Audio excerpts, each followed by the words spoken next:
Hello everyone, welcome to my channel. तो हम लोग 10th आईजीसीएसई का पेपर सॉल्व कर रहे हैं। पेपर नंबर 0625/42 मई जून 2024 का।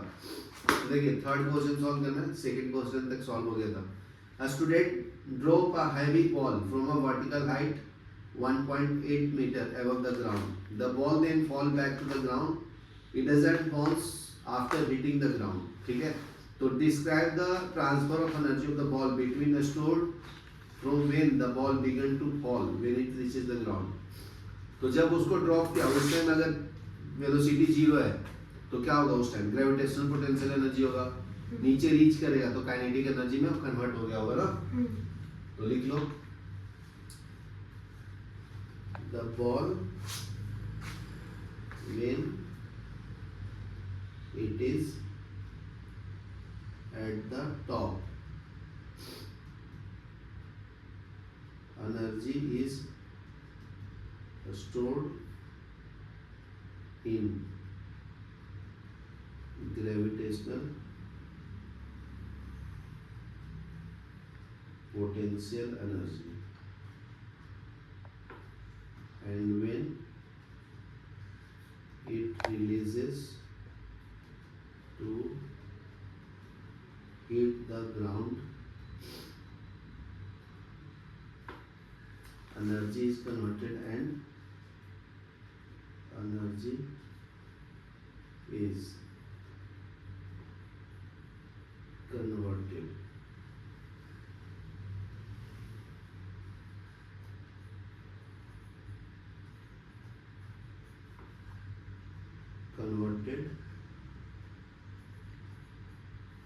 into kinetic energy.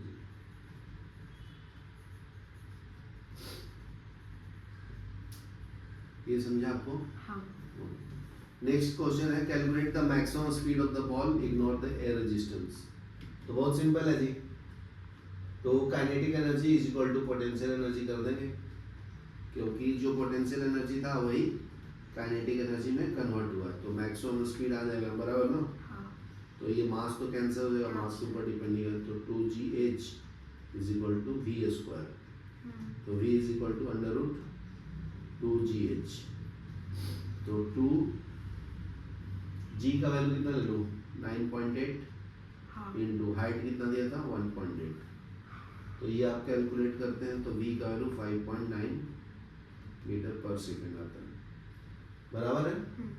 ओके, ये दोनों लिखिए, फिर फोर्थ करते हैं। ठीक है, देखो अभी नेक्स्ट क्वेश्चन है फोर्थ में क्या बोलते हैं? स्टेट 2 में what evaporation differ from the boiling point. तो बहुत सिंपल है जी, evaporation happen at the surface ना। तो इधर मैं लेफ्ट में इवेपोरेशन लिख देता हूँ, it happens at the surface. Boiling point कहाँ पे होता है?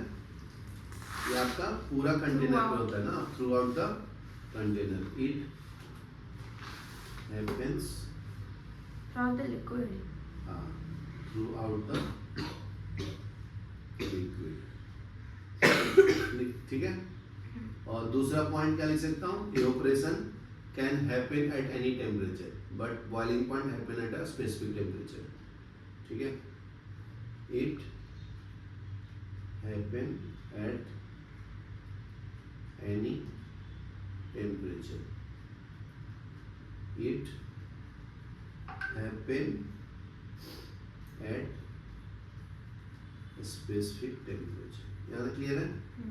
नेक्स्ट देखो, so that container used to store maximum of the liquid and gases oxygen. ये आपका steel wall of the container है, ये वैक्यूम है। Temperature of the liquid oxygen कितना है? -160 degree Celsius. Determine the temperature of the liquid oxygen in kelvin. तो ये तो बहुत सिंपल है, 0 degree Celsius equal to 273 kelvin होता है। और सेल्सियस में कन्वर्ट करते हैं तो क्या होता है जी? 273 केल्विन में कन्वर्ट करते हैं तो ऐड करते हैं ना। तो ये वाला रिलेशन लिख लो, तो K 273 प्लस C होगा ना। तो 273 - 160 कितना आता है? 113 केल्विन में कन्वर्ट हो गया, बराबर है। नेक्स्ट है container is made up of steel, 3 vacuum between the inner and outer wall. ठीक है, state 2 method to thermal energy transfer through a vacuum prevent that a vacuum prevent conduction के through ना। Solid particle में क्या होता है, conduction होता है, तो यहाँ पे ये प्रिवेंट करना है, तो नहीं होगा ना। तो यहाँ पे लिख लो फर्स्ट मेथड कंडक्शन के थ्रू, बच रहा है दूसरा कन्वेक्शन। यहाँ तक क्लियर है। हाँ। नेक्स्ट लिखो describe in terms of particle how a gas exert a pressure on the wall of the container. तो गैस पार्टिकल फ्रीली मूव करते रहता है, it strike to the wall of the container and momentum is conserved. ठीक है, describe in terms of particle how gas particle exert on the wall of container. तो लिख लो it collides with the wall of container। ठीक है, and momentum is conserved। ठीक है,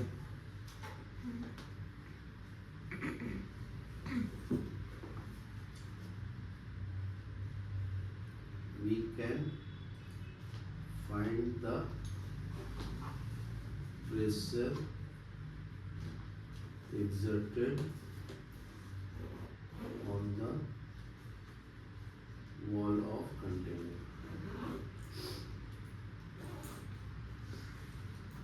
E equal to F by A। ठीक है, ये लिख लो फिर लिख दो। ठीक है, नेक्स्ट क्वेश्चन देखो फिफ्थ वाला। So a ray of yellow light incident on the glass prism A B.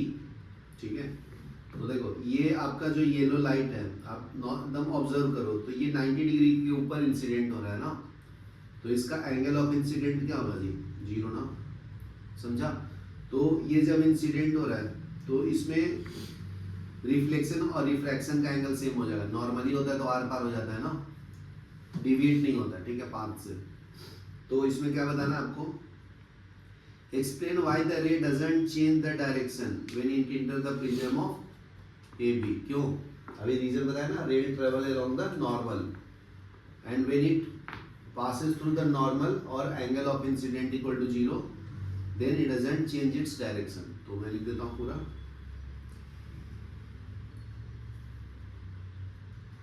the ray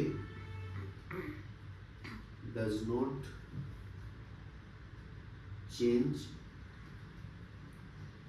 direction when it travels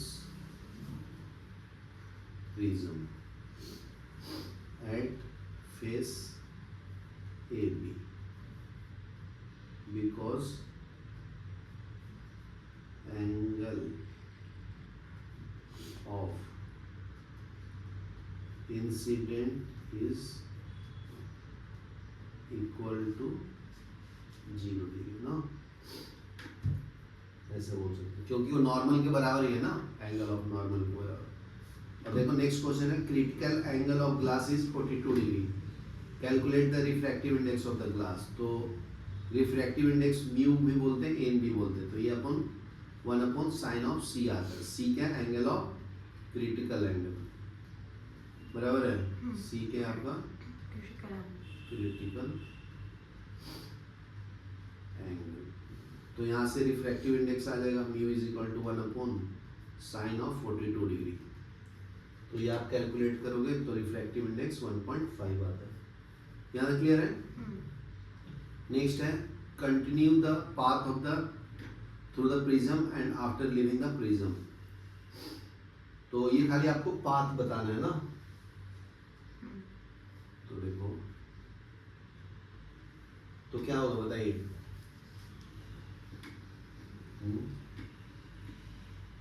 ये रिफ्लेक्ट हो जाएगा ना जी, समझा। ये भी नॉर्मली इंसिडेंट हो रहा है ना इसके ऊपर, समझा? तो रिफ्लेक्ट बैक हो जाएगा, ठीक है। तो ये रे दिखा दिया। फिर नेक्स्ट क्या है, सी में क्या है, Internet data can be transferred using infrared. internet data can be transferred using the infrared waves in the optical fibers. State two advantage of using optical fiber to transmit data. It's do multiple reflection, total internal reflection करता है ना उसके अंदर, तो उसके through data ये नहीं होता, लॉस नहीं होता, ठीक है। तो ये लिख लो। और ट्रांसमिशन ऑफ डाटा भी फास्ट होता है, इसलिए फाइबर ऑप्टिक केबल लगाते हैं ना, जहाँ पे नेट अच्छे से नहीं पहुँचता है, समझा? ये पढ़ोगे आप इंजीनियरिंग में इसके बारे में डिटेल में। तो लिख लो, two advantage of using optical fibre to transmit data, it transmit the data fast without the loss of energy या data, ठीक है। It can travel long distance without any loss, without any loss। तो ये दो advantage बता दो, लिख लो। चलो नेक्स्ट क्वेश्चन करेंगे, सिक्स्थ वाला जी। Sound travel through air and show the pressure time graph for the air at one place. तो वाई एक्सिस पे प्रेशर है, एक्स एक्सिस पे आपका टाइम है, ठीक है। तो ये आपका एटमॉस्फेरिक प्रेशर, तो देखो मिनिमम से मैक्सिमम जाता है, फिर मैक्सिमम से मिनिमम जाता है, बराबर ना। तो बताना है कि level 1C indicates the compression. तो ये मैक्सिमम पॉइंट आपका C है, समझा ना। और ये R रेरेफैक्शन है, समझा ना। मैक्सिमम प्रेशर यहाँ पे होगा ना, तो मैक्सिमम प्रेशर मतलब कंप्रेशन, और मिनिमम मतलब रेरेफैक्शन,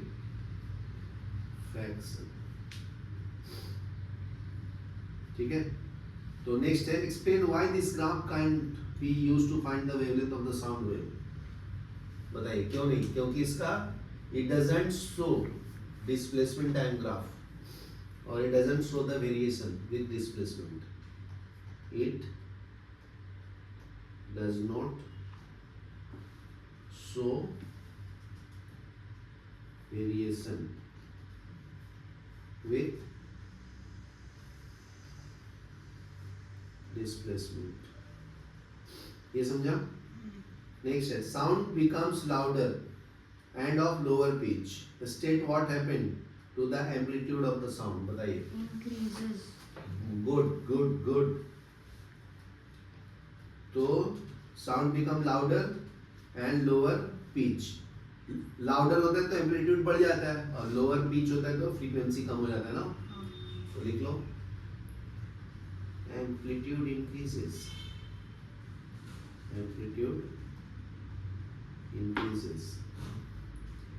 And frequency decreases. Frequency नीचे लिखना है, ठीक है ना भाई, लिख लो। Frequency decreases. यहाँ क्लियर है? इसमें न्यूमेरिकल भी होगा कैलकुलेट करने के लिए। A sound of frequency F दिया आपका 13 kilohertz, 13000 hertz, transmitted through the water. Speed of water दिया है 1500 मीटर पर सेकेंड, ठीक है। तो वेवलेंथ आ जाएगा, velocity equal to frequency into lambda. Velocity कितना दिया है 1500 इज इक्वल टू एन भी दिया है कितना 13000, लैम्डा आ जाएगा, तो lambda is equal to 1500 divided by 13000.